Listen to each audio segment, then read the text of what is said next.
సుమన్ టీవీలో మీ business promotions కోసం ఈ కింది నెంబర్ను సంప్రదించగలరు.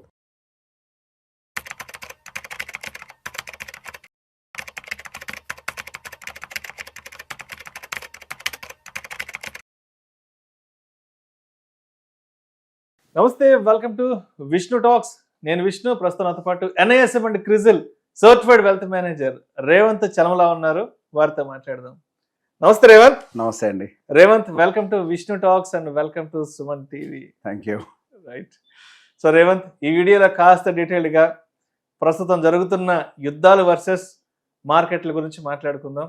గత 3-4 రోజుల నుంచి అమెరికా, ఇజ్రాయిల్, ఇరాన్ యుద్ధం అయితే చాలా భీకరంగా జరుగుతోంది. మరోపక్క ఆ రష్యా ఉక్రెయిన్ వార్ అయితే అది ఎప్పుడు ముగుస్తుందో ఏంటో ఎవరికి తెలియదు. ఇంకో పక్క ఆఫ్ఘనిస్తాన్, పాకిస్తాన్ యుద్ధం అంటున్నారు. సో ప్రస్తుతానికైతే మాత్రం భారతదేశం చుట్టుపక్కల యుద్ధాల సీజన్ గట్టిగానే నడుస్తోంది. సో నిన్న ట్రంప్ కూడా గట్టిగా ఒక మాట చెప్పాడు. మరో 4 వారాల పాటు నేనైతే చాలా సీరియస్గా ఇరాన్ మీద యుద్ధం చేయబోతున్నాను అంటూ కూడా చెప్పడం జరిగింది. అండ్ ప్రతిరోజు యుద్ధం ఖర్చు కూడా 7,000 కోట్ల రూపాయలు ఖర్చు అవుతుందంటే అమెరికాకి ఇరాన్ మీద అటాక్స్ చేయడానికి. సో ఇదొకటి. మరో పక్కేమో ఈ యుద్ధాలన్నింటి వల్ల ఇరాన్ వాళ్ళు హార్మోజ్ జల రవాణాను కూడా ఆపేస్తున్నట్లు, అంటే హార్మోజ్ జల మార్గాన్ని కూడా మూసివేస్తున్నట్టు ప్రకటించారు. సో హార్మోజ్ అనేది చైనా, భారత్, దక్షిణ కొరియా, జపాన్ వంటి పెద్ద పెద్ద దేశాలకు చమురుని రవాణా చేసే అతి ముఖ్యమైన జల మార్గం. సో ఇదంతా అంటే చెప్పాలంటే ప్రపంచం నలుమూలలు ఎక్కడ చూసినా కూడా యుద్ధ వాతావరణమే చాలా సుస్పష్టంగా కనిపిస్తోంది. మనం కూడా ఆ యుద్ధాలను లైవ్లో ఇవాళ మొబైల్లో చూడగలుగుతున్నాం. అంతేకాకుండా ఒక్కసారి మనం ఒక 25-26 ఇయర్స్ వెనక్కి వెళ్తే 1999లో అప్పట్లో కార్గిల్ వార్ జరిగింది. అండ్ దాని తర్వాత 2022 ఫిబ్రవరిలో రష్యా ఉక్రెయిన్ వార్ జరిగింది. తర్వాత 2019 ఫిబ్రవరి 14న పుల్వామా అటాక్స్ జరిగాయి. తర్వాత 2025 మార్చ్ ఏప్రిల్లో మనకి పెహల్గామ్ అటాక్స్ అన్ని జరిగాయి కదా. సరే, ఇన్ని యుద్ధాలు జరుగుతున్నప్పుడు అసలు మార్కెట్లు ఎలా రియాక్ట్ అవుతాయి, మార్కెట్లు ఎంత మేర ఫాల్ అవుతాయి, మార్కెట్లను ఎంత దూరం తీసుకెళ్లి పడేసి ఆపుతారు, అసలు డేటా ఏం చెప్తుంది? సో ఫస్ట్ అసలు ఈ టైప్ ఆఫ్ వార్ ఏంటో మనం అర్థం చేసుకోవాలి. దీని యుద్ధం కంటే కూడా ఎక్కువగా నేను ఒక పొలిటికల్ స్ట్రాటజీగా ఎక్కువగా చూస్తున్నాను. ఇప్పుడు ఇరాన్ మీద దాడులు చేయడానికి వాళ్ళ న్యూక్లియర్ ఫెసిలిటీస్కి సంబంధించి వాళ్ళు ఎటువంటి డెవలప్మెంట్స్ చేయము అని చెప్పేసి ఒప్పుకోవాలి అని చెప్పేసి అమెరికాకు సంబంధించిన డిమాండ్. ఒకవేళ న్యూక్లియర్ డెవలప్మెంట్ జరిగింది అని అంటే ముస్లిం నేషన్స్, పర్టికులర్గా ఒక పాకిస్తాన్ దగ్గర తప్పించి అక్కడ న్యూక్లియర్ లేవు పర్టికులర్ ఇస్లామిక్ కంట్రీస్లో. సో అక్కడ రావద్దు అనేది ఆయన యొక్క ఒక మొండి పట్టు పట్టాడు, ఇంటెన్షన్ అది. సో బేసిక్ ఇక్కడ మనం అర్థం చేసుకోవాల్సింది అది నిజంగా ఓకే, అదంతా కొంతవరకు అదొక భాగం అంతే, పూర్తి స్థాయి భాగం కింద మనం పరిగణించదు. దీని వెనకాల ఉన్న రాజకీయ కోణం ఇవన్నీ ఒకసారి ఆలోచిద్దాం. చైనా అమెరికా మాట వినట్లే. ఇరాన్ ఆల్రెడీ వాళ్ళ క్రూడ్ ఆయిల్ విషయంలో శాంక్షన్స్ని ఎదుర్కొంటుంది. చైనా దాదాపుగా 85% ఇరాన్ ప్రొడ్యూస్ చేసే ఆయిల్ని చైనానే కొంటుంది, ఇరాన్ ప్రొడ్యూస్ చేసే ఆయిల్ని. రష్యా దగ్గర నుంచి చాలా ఆయిల్ చైనానే కొంటుంది, ఇన్ఫాక్ట్ ఇండియా కంటే ఎక్కువ కొంటుంది. అమెరికాకు వాళ్ళు లొంగట్లేదు. అట్ ద సేమ్ టైం మనకి గల్ఫ్ కంట్రీస్ దగ్గర నుంచి కొంత క్రూడ్ ఆయిల్ వస్తుంది. భారతదేశం ఆల్రెడీ రష్యా దగ్గర నుంచి ఇంకా క్రూడ్ ఆయిల్ ఎక్స్పోర్ట్స్ని తగ్గిస్తాము అని చెప్పేసి ఒప్పుకున్నట్టుగా మాట్లాడుతున్నారు.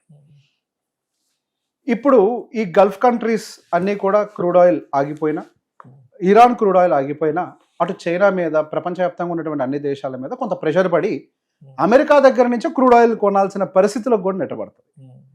సో ఇది ఒక స్ట్రాటజిక్ మూవ్ మనం వ్యాపార పరంగా చూస్తే. మనం కరెక్ట్గా చెప్పాలి అని అంటే యుద్ధాలు ఇప్పుడు గన్ పౌడర్స్తో బెదిరిస్తున్నారు, కానీ ఇప్పుడు యుద్ధం అంటే వ్యాపారమే. ఎవరి దగ్గర వ్యాపారం ఎక్కువ ఉంటుందో వాళ్ళే ప్రపంచాన్ని శాసిస్తారు ఇప్పుడు అటువంటి కండిషన్.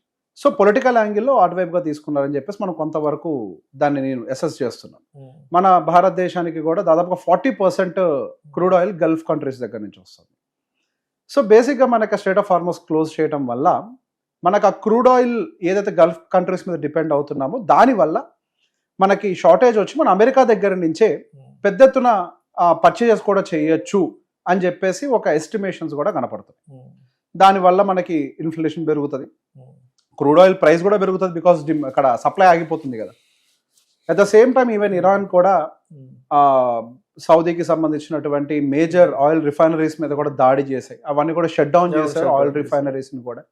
సో షార్టేజ్ వస్తుంది. దీనివల్ల ఏమవుతుంది, ఒక $10 మందం పెరిగినా కానీ క్రూడ్ ఆయిల్ భారతదేశంలో కూడా ఇన్ఫ్లేషన్ పెరగడానికి చాలా హై ప్రాబబిలిటీ ఉంటుంది.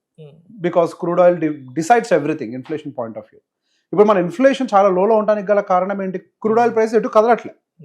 ఇప్పుడు అది ఇది ఈ పరిస్థితులు చేంజ్ అయిపోయి ఇన్ఫ్లేషన్ స్పైక్ అవ్వడానికి అవకాశాలుగా మారచ్చు. ఇప్పుడు నిజంగా అమెరికా అండ్ ఇజ్రాయెల్ కలిసి ఇరాన్ మీద కంటిన్యూస్ గా దాడులు చేసి ఇరాన్ ని పూర్తి స్థాయిలో ఆక్రమించగలుగుతారు అనేది ప్రశ్న. Iran is not a small nation.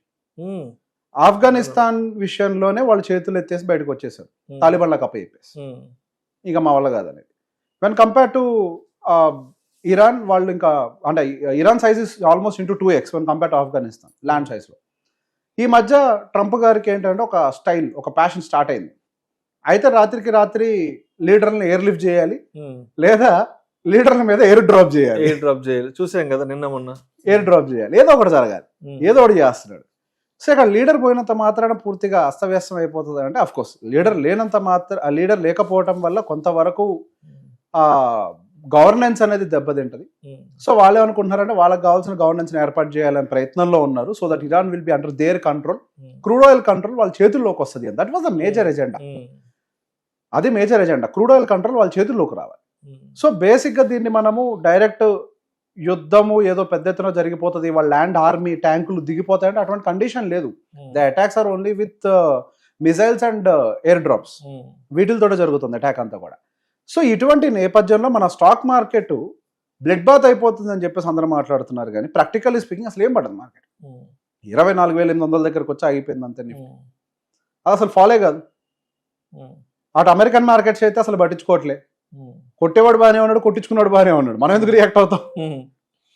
మనం పెద్దగా రియాక్ట్ అవ్వాల్సిన అవసరం లేదు మార్కెట్లో. గట్టిగా 1 పాయింట్. ఇప్పుడు మీరు ఇందాక అన్నారు కార్గిల్ అప్పుడు ఏం జరిగింది, కార్గిల్ అప్పుడు ఏమైంది?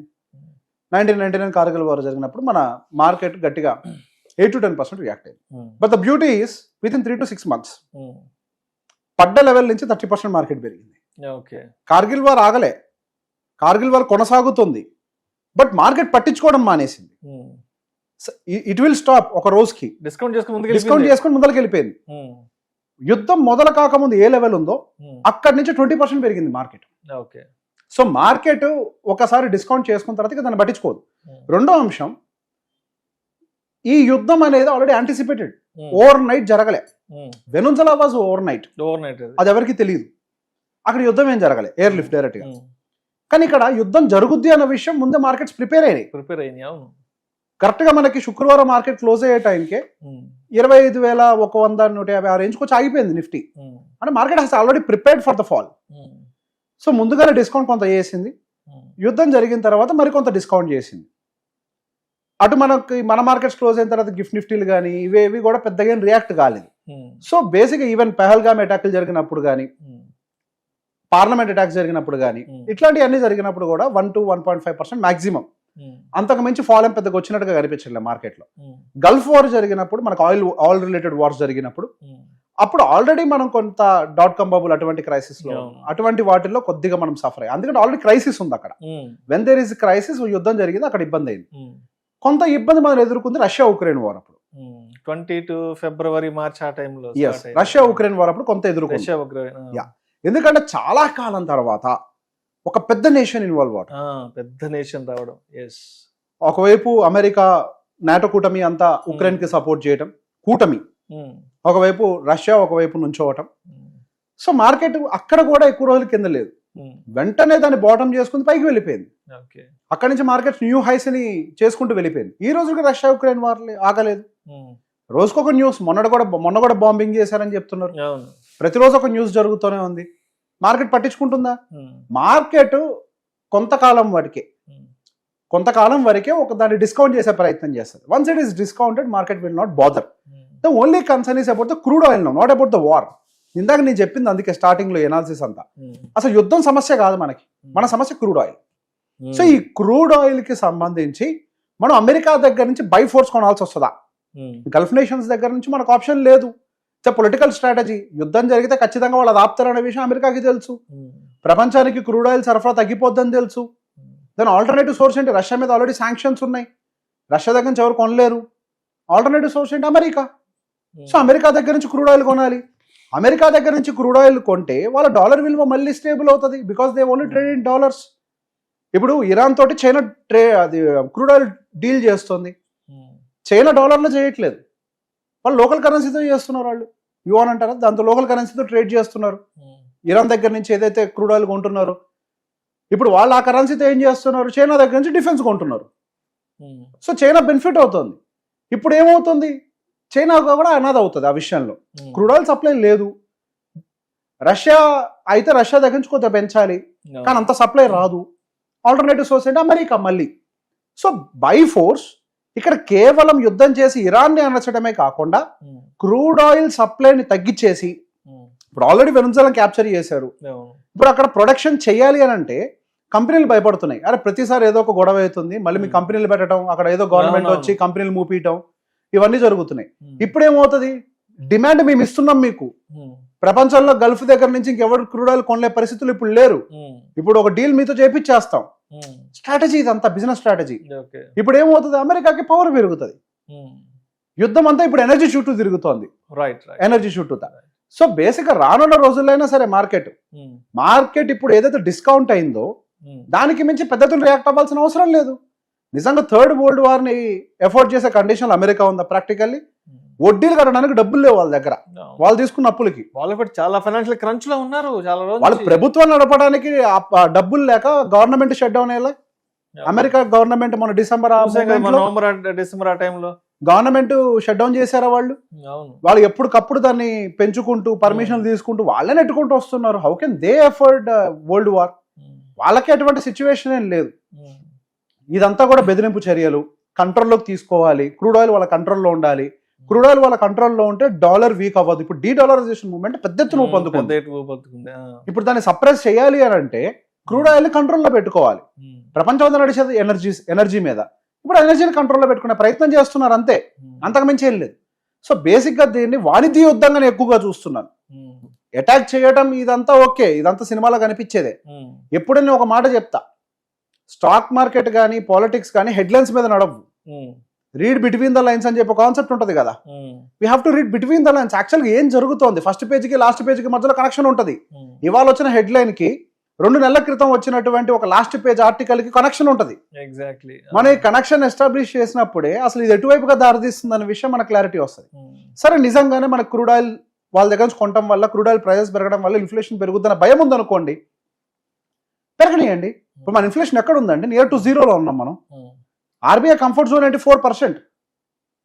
ఆర్బీఐకి 4% దగ్గర ఉంటే కంఫర్ట్. మన ఇండియన్ గ్రోత్ స్టోరీ ఇన్ఫ్లేషన్ లేకపోవడం వల్ల స్లో అయింది తెలుసా? ఇప్పుడు ఇన్ఫ్లేషన్ కొంత ఉండాలి, మనకు అది మళ్ళీ 4% దగ్గరకు వస్తుందేమో, అంతే. అంతకు మించి మనం భయపడటానికి పెద్ద ఎత్తున ఏమీ లేదు. మనకి 7-8% ఇన్ఫ్లేషన్ వెళ్తే భయపడాలి.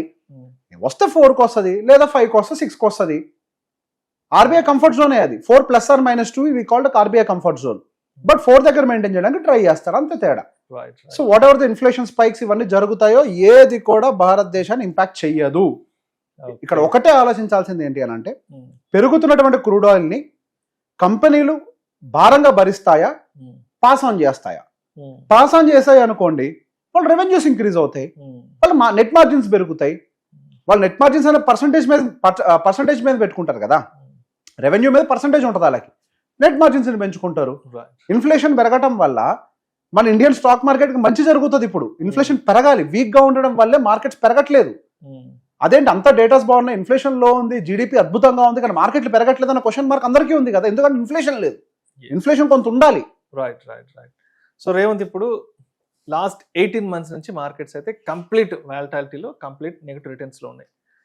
మూలిగే నక్క మీద తాటిబొడ్డు పడ్డట్టు మళ్ళీ 2 రోజుల నుంచి విపరీతమైన panic war situation world wide గా నడుస్తుంది. మార్కెట్లు చూస్తే అంటే ఈ రీసెంట్ టైమ్స్లో మార్కెట్లో ఒక్కొక్క రోజు సెన్సెక్స్ 1000 పాయింట్లు పడుతుంది, 1200 పాయింట్లు పడుతుంది. అండ్ నిన్న మొన్న మార్కెట్లో ఆల్మోస్ట్ 79 కూడా టచ్ అయింది సెన్సెక్స్, మళ్ళీ 80 వరకు వచ్చింది, 80 దాకా వచ్చింది కదా.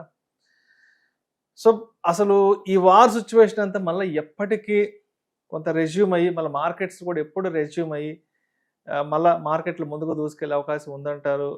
ఏప్రిల్ మే నుంచి ఏదైనా మార్కెట్స్ మీద ఒక పాజిటివ్ హోప్, ఒక పాజిటివ్ ఎక్స్పెక్టేషన్స్ పెట్టుకోవచ్చు అంటారా? మార్కెట్ ఒక 1 month వరకు కొద్దిగా కన్సాలిడేట్ అవ్వటము ఏదో ఒక ప్యాటర్న్ నడుస్తూ ఉంటుంది. కరెక్ట్గా సంవత్సరానికి ముందు భారతదేశమే టారిఫ్ వేశారు. పోయిన ఫిబ్రవరి అనుకుంటా, 50% టారిఫ్ స్టార్ట్ అయింది, ఫిబ్రవరి మార్చ్ ఏప్రిల్. ఆ టైంలో మనం ఒక మాట చెప్పాం, 24,500 మార్కెట్ బ్రేక్ చేయడం కష్టం. ఆ రోజు ఈ రోజు దాకా 24,500 మార్కెట్ బ్రేక్ చేయలేదు నిఫ్టీ. సరే, ఇప్పుడు మరి దగ్గరగా ఉన్నాం కాబట్టి కొద్దిగా ప్రొవిజన్ తీసుకుని 24,000 అనుకుందాం. అంతే, 24,000కి 24,800కి ఎంత దూరం ఉందండి? గట్టిగా 800 పాయింట్లు, ఓ 2-3%. ఆల్రెడీ ఒక 1.5% పడ్డాం. పడితే ఇంకో 2-3%, మాక్సిమం 5%, అంతకు మించి కూడా రాదు. అసలు మాక్సిమం కేసు అది, అప్పర్ బ్యాండ్ అని చెప్పాలి. మాక్సిమం ఎంత పడుద్ది అంటే 5% పడుద్దేమో నా ఎస్టిమేషన్ ప్రకారం. ఎందుకు అమెరికా రియాక్ట్ అవ్వాలి, ఇండియా ఎందుకు రియాక్ట్ అవ్వాలి? నష్టపోతుంది వాళ్ళు, ఖర్చు పెడుతుంది వాళ్ళు.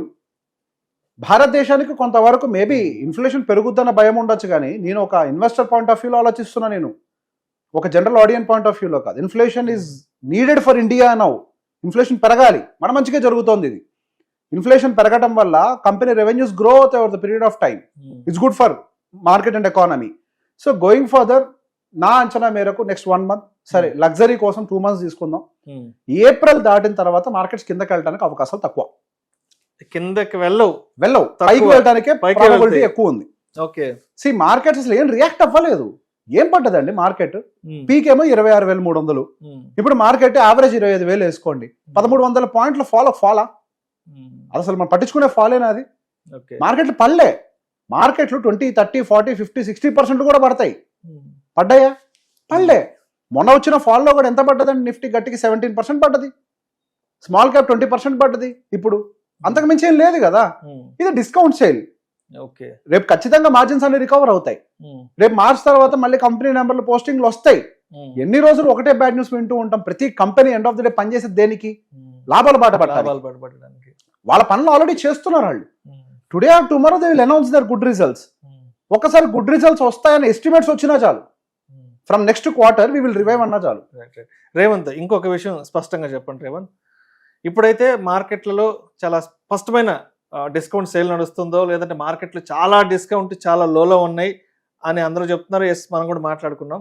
మీరు జస్ట్ ఒక నిమిషం ముందు ఒక మాట చెప్పారు, ఏప్రిల్ చివరాఖరకు లేదంటే మ్యాక్సిమం మే నాటికి మార్కెట్లు మాత్రం గట్టిగా దూసుకెళ్లే అవకాశం ఉందని కూడా చెప్పారు. ఎస్, మరి మార్కెట్లలోకి ఎంటర్ అవ్వడానికి ఈ వార్ టైం అనేది రైట్ టైం అంటారా? లేదంటే మార్కెట్లు ఏప్రిల్ చివరాఖరికో లేదంటే మే 1st పెద్ద ఎత్తున ముందుకు దూసుకెళ్లే అవకాశం ఉందని చెప్తున్నారు కాబట్టి ఎస్, ఏది రైట్ టైం ఎగ్జాక్ట్గా మార్కెట్లోకి ఎంటర్ అయ్యి మార్కెట్ని కరెక్ట్గా క్యాప్చర్ చేయడానికి? ఇప్పుడు యుద్ధం జరుగుతున్న సమయం మంచిదంటారా? లేదంటే యుద్ధం అంతా సమాప్తం అయిపోయి మార్కెట్లంతా శాంతించాక మళ్ళీ మార్కెట్లు కొంత బౌన్స్ బ్యాక్ అయ్యి ఏప్రిల్ మేకి అప్పుడు ఎంటర్ అవ్వడం ముఖ్యమంటారా? When there is peace and sanity it is not good for investments. అంత ప్రశాంతంగా ఉన్నప్పుడు ఇన్వెస్ట్మెంట్ పెట్టడం వల్ల ప్రయోజనం లేదు. Okay, market always climbs the wall of worries అని అంటారు. సమస్యలు వచ్చే కొద్దీ మార్కెట్ వాళ్ళని డిస్కౌంట్ చేసుకుంటూ ఆ ప్రాబ్లం సాల్వ్ అవుతుంది అని అంచనా వస్తే చాలు మార్కెట్లో పరిగెట్టేస్తూ ఉంటాయి. రియల్ మనీ మార్కెట్లో ఎవరు సంపాదిస్తారు అని అంటే, మార్కెట్లో పడ్డప్పుడు ఎవరైతే కొంటారో వాళ్ళే సంపాదిస్తారు. మార్కెట్లో రిటర్న్స్ వస్తాయన్నమాట నిజమే, కానీ రిటర్న్స్ ఎవరికి వస్తాయనేది కదా ప్రశ్న. డిస్కౌంట్ ని ఎవరైతే క్యాప్చర్ చేయగలుగుతారో వాళ్ళు మాత్రం రిటర్న్ సంపాదిస్తారు. There is a very famous saying మార్కెట్లో, ఎంత గుడ్ స్టాక్, ఎంత గుడ్ మ్యూచువల్ ఫండ్ కొన్నాం అనేది ఇంపార్టెంట్ కాదు, దాన్ని ఏ రేట్లో కొన్నాం అనేది ఇంపార్టెంట్. ఇప్పుడు ఎంత మంచి ల్యాండ్ కొన్నాం అనేది ఇంపార్టెంట్ కాదు, దాన్ని ఏ రేట్లో కొన్నాం అనేది ఇంపార్టెంట్. ఎన్ని కేజీల బంగారం కొన్నాం అనేది ఇంపార్టెంట్ కాదు, దాన్ని ఏ రేట్లో కొన్నాం అనేది important. The same way markets లో డిస్కౌంట్ ఉన్నప్పుడు కొనగలిగితే it will become an advantage. So basic గా మార్కెట్లు ఇప్పుడు when comes to small cap, మొన్నటి వరకు నేనే స్మాల్ క్యాప్స్ వద్దాను, 1.5 years 2 years back small cap వద్దు నేనే అన్నా. ఇప్పుడు నేనే స్మాల్ క్యాప్ నేను చూసుకుంటున్నా. When I want to invest, market పడ్డప్పుడు I will invest in small cap. Markets లో ఆల్రెడీ వాటి యొక్క 1.5 year కన్సాలిడేషన్ కంప్లీట్ అయిపోయింది అండ్ 20% డిస్కౌంట్ లో ఉన్నాయి. ఫ్రమ్ హియర్ అది రికవర్ అయినా కానీ అది 25% రిటర్న్ స్ట్రైట్ అవే. అది ఆల్ టైమ్ ఎక్కడికక్కడికో బ్రేక్ చేసి వెళ్ళిపోవడం అవసరం లే, దాని ప్రీవియస్ హైకి వెళ్ళినా చాలు. అది 2 years పట్టిందా నాకు ఇబ్బంది లేదు. 2 years లో 25% రిటర్న్ ఇచ్చింది అని అంటే my average return will be somewhere around CAGR will be around 12%. ఇప్పుడున్న మార్కెట్ కండిషన్లో 12% వచ్చినా కానీ గొప్ప రిటర్న్సే. డిస్కౌంట్లో కొన్నాం, ఒకవేళ పడుతుంది అని అనుకోండి, ఆల్రెడీ డిస్కౌంట్లో కొన్నదానికి ఇంకేం పడుతుంది? మహా పడితే 2-3% లేదా 5%, ఇంకొద్ది కొనుక్కుంటా. ఇదే కదా ఇన్వెస్టర్ మైండ్ సెట్. సో దానికోసమే మనం కొద్దిగా క్యాష్ కాంపోనెంట్ ఎప్పుడు రెడీగా పెట్టుకోవాలని చెప్పి. మార్కెట్స్ పడుతున్నాయి, టేక్ అన్ అడ్వాంటేజ్. నేను అడ్వాంటేజ్ తీసుకున్నాను. క్లయింట్స్ కాల్ చేసి కొంతమంది అడిగారు, సరే మార్కెట్స్ పడుతున్నాయి కదా, ఇప్పుడు తీసేసి పూర్తిగా పడ్డాక పెడదామా అని. ఇంకా పడుతుందని ఎవరేం చెప్పారా? నాకైతే తెలియదు. నేను నా పర్సనల్ పోర్ట్ఫోలియో నేనేం చేస్తాను అని అంటే, మార్కెట్ పడుతూ ఉంటే ఇంకెక్కువ కొంటా.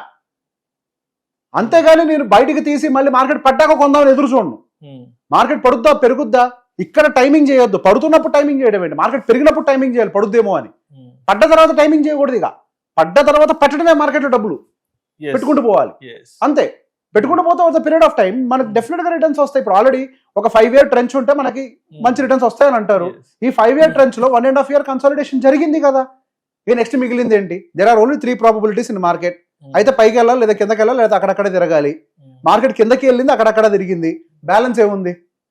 పైకి వెళ్ళటమే కదా. టైం మ్యాటర్స్ అంతే అది. సో దాని గురించి కంగారు పడడం అసలు హ్యాపీగా నేనైతే ఇన్వెస్ట్మెంట్ పెట్టుకుంటా. Right. Thank you so much Revanth. Most welcome.